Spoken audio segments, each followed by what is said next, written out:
दोस्तों नमस्कार। दोस्तों, कांग्रेसी नेता पवन खेड़ा के साथ जब डिबेट में अंजना ओम कश्यप आगे आई तो उन्होंने उनको कह लो डाइवर्ट करने की बहुत ज्यादा कोशिश करी या सारा मुद्दा डाइवर्ट करने की कोशिश करी, लेकिन आजकल आपको पता है कि जो विपक्ष है वो भी स्ट्रांग हो गया, वो चीजों को समझ लेता है कि भैया मुद्दा कहां भटकाया जा रहा है।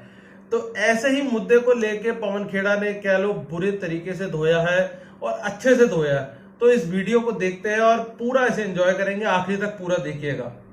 तो 164 सीटों का क्लस्टर बनाया, 164 सीटें ऐसी जहां पर या तो जीत का मार्जिन बहुत कम था, 435 या 37 सीटों पर वो लड़े थे, 303 पर वो जीते थे। 164 ऐसी सीटें थी जिनमें या तो वो 5 से 10,000 वोट से हारे थे, तो वो डी कैटेगरी में थी। सी वाली थी जिसमें वो 50,000 तक हारे थे, फिर 1.5 लाख 2 लाख से हारे थे, और इसके साथ जहां पर वो कम मार्जिन से जीते थे उनको भी शामिल करके 164 सीटों पर वो लगातार मेहनत कर रहे थे। आप लोगों की स्ट्रेटेजी क्या है? अभी मदद है भाई, अभी मदद है। जरा कांग्रेस पार्टी की स्ट्रेटेजी समझाइए। हम लोग भी अंजना जी लगातार, हाँ ये हो सकता है कि कैमरास का फोकस हम पर ज्यादा नहीं रहता आजकल, कुछ वक्त ऐसा चल रहा है, लेकिन हम लोग भी लगातार अपना काम कर रहे हैं। हमारे बीएलएस जो ब्लॉक बूथ लेवल एजेंट्स हैं उनकी लगातार बैठकें खड़गे साहब खुद अलग अलग शहरों में जाकर कर रहे हैं। हमारी भारत जोड़ो न्याय यात्रा एक अलग काम कर ही रही है प्रचार का, जिसमें हम नैरेटिव सेट कर रहे हैं, पूरा संवाद किस तरह का हम चाहते हैं इस देश में वो ला रहे हैं, और अलग अलग स्तर पे टिकट वितरण का, उससे पहले के जो सर्वेज होते हैं वो तमाम सर्वेज बहुत बदस्तूर हो चुके हैं। हमने भी अपनी एबीसीडी क्लासिफिकेशन कर रखी है, और पहली बार, जिनको आप लोग बार बार पन्ना प्रमुख करके कहते थे, पहली बार हमने उनसे कहीं 2-3 कदम आगे बढ़कर जो हमने बीएलएस बनाए हैं, जिस तरह से उनसे रोज दिन में 4-4, 5-5 बार संवाद होता है, उनको क्या चीज को एम्पलीफाई करना है, किस चीज को प्रचारित करना है, वो सब उनसे लगातार हमारा वॉर रूम संपर्क में बना रहता है। तो हम अपना काम बिना कैमरा की फोकस के भी कर रहे हैं। नहीं, कैमरा का फोकस आप ही पे है। इतना सुनहरा मौका है, पूरा देश आपको सुन रहा है बीजेपी के उम्मीदवारों की लिस्ट के बहाने। अमेठी से राहुल गांधी लड़ेंगे, अमेठी से राहुल गांधी लड़ेंगे, स्मृति ईरानी का तो ऐलान हो गया है। तय करेगी अंजना जी, ये पार्टी तय करेगी कि कौन नेता कहां से लड़ेगा। अब हम तो नहीं बोलेंगे कि साहब मोदी जी के अमृतसर से लड़ेंगे या जालंधर से लड़ेंगे। पार्टी जहां से तय करेगी मोदी जी वहां से लड़ेंगे, हमारी पार्टी जहां से तय करेगी राहुल गांधी जी वहीं से लड़ेंगे, और किसी और को जिसको भी लड़ना है वो वहीं से लड़ेगा जहां से पार्टी आदेश देगी। बीजेपी ने अपनी पहली लिस्ट उतार दी है। अपनी पहली लिस्ट में 195 उम्मीदवार उन्होंने उतारे हैं। 4 चेहरे दिल्ली में बदले हैं, लेकिन यूपी वगैरह अन्य राज्यों में बहुत कम बदलाव।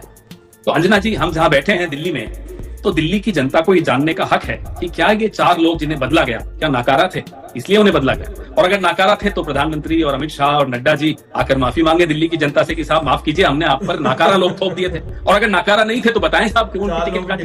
प्रधानमंत्री को क्या अपने नाम पर अब भरोसा नहीं रहा कि उनके नाम का जादू मीनाक्षी लेखी को भी जिता सकता था, उनके नाम का जादू प्रज्ञा ठाकुर को भी जिता सकता था, रमेश भिदुड़ी को भी जिता सकता था। तो आखिर कहीं कुछ घबराहट तो दिख ही रही है इस लिस्ट में। और टेनी जी को से इतना क्या प्रेम है, क्या उनके बेटे ने किसानों को रौंदा, उसका पुरस्कार आप टेनी जी को दे रहे हैं कि उनको फिर से आपने टिकट दे दी। लेकिन सिर्फ राजधानी की बात अगर आप छोड़ दीजिए, अन्य जगहों पर कम बदलाव है पवन जी।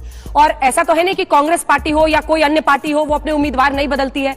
जीत का उनका लक्ष्य है। ग्राउंड रिपोर्ट पे अगर ऐसा लगा तो उन्होंने उम्मीदवार बदल दिया। एक प्रतिक्रिया फिर अन्य अंजना जी, बात वो नहीं है, ये तो हर चुनाव मोदी जी अपने नाम से जीतते हैं, न शिवराज जी का कोई उसमें कंट्रीब्यूशन होता है, कोई योगदान किसी का होता ही नहीं है पूरे देश में, सिर्फ मोदी जी के नाम से पूरे चुनाव जीते जाते हैं। तो लड़ने देते हैं इन सबको भी। रमेश भिदुड़ी ने पता नहीं क्यों नहीं उनको लड़ने दिया, मीनाक्षी लेखी को लड़ने देते।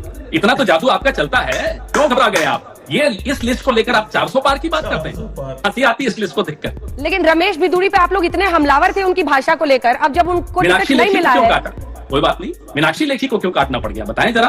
प्रवेश साहिब सिंह जी के बेटे को उनकी टिकट क्यों काटनी पड़ी बताएं जरा। और क्यों आज सुबह 2 लोग संन्यास की तरफ चले गए? क्या वो नाखुश थे भाजपा से? गौतम गंभीर जी और जयंत सिन्हा साहब, वो तो संन्यास का ऐलान कर दिया। नहीं तो क्यों करना पड़ा? यह भी तो पूछना चाहिए ना, जनता को जानने का हक है कि या तो मोदी जी इन 5-6 लोगों से नाराज थे, या ये 2-3 लोग मोदी जी से नाराज थे। तो कहीं ना कहीं कुछ तो गड़बड़ है। हर्षवर्धन जी को किस बात की सजा मिली? क्या कोविड मिसमैनेजमेंट की पूरा ठीकरा हर्षवर्धन जी के सर पे फोड़ना था आपको? आप तो कहते हैं कोविड में आप विश्व गुरु बन गए, तो हर्षवर्धन जी को तो फिर आपको लड़ाना चाहिए था। क्यों उनको हेल्थ मिनिस्ट्री से हटाया पहले और अब आपने संसद से ही बाहर कर दिया? उसका तो कैरियर खत्म। लेकिन ये वो चेहरे थे जिन पर आप लोगों की सबसे ज्यादा नाराजगी रहती थी, चाहे वो प्रवेश वर्मा की भाषा की वजह से हो। हम तो सवाल पूछेंगे। अब आपने निर्णय लिया तो आप बताइए ना कि क्यों ये निर्णय लिया। बीजेपी के जो नेता होंगे उनसे ये सवाल जरूर पूछेंगे, लेकिन आप लोगों की लिस्ट कहाँ है पवन जी? आप लोगों की तैयारी कहाँ पर आएगी? इनको हारने की जल्दी होगी, इन्होंने जल्दी निकाल दी। हमें कोई जल्दी नहीं है जीतने की, हम जीतने वाले हैं। हमारी लिस्ट बहुत जल्दी आने वाली है अंजना जी। यूपी में तो 4 जो इन्होंने नए चेहरे भी लाए हैं वो बदले नहीं है, जिन सीटों पर हारे थे वहां पर उन्होंने नए उम्मीदवार उतारे हैं। तो यूपी को लेकर तो अच्छे खासे आश्वस्त हैं। देखते हैं अब आने वाले दिनों में यूपी में कितनी किसकी चल रही है। अभी भारतीय जनता पार्टी में कई लोगों को नहीं समझ में आता कि किसकी ज्यादा चल रही है यूपी में। देखते हैं आने वाले दिनों में यूपी क्या नतीजे देगा। हम पूरी तरह से आश्वस्त हैं कि अब की बात बदलाव का एक बयार चल रहा है।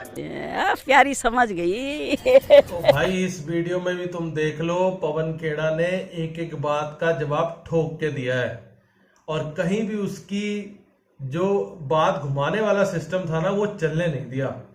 तो इस तरीके से अब ये होने लग गया है कि भैया समझ लेते हैं वो कि भैया बात किस कंटेक्स्ट में पूछी जा रही है। तो मिलते हैं किसी अगली वीडियो में। तब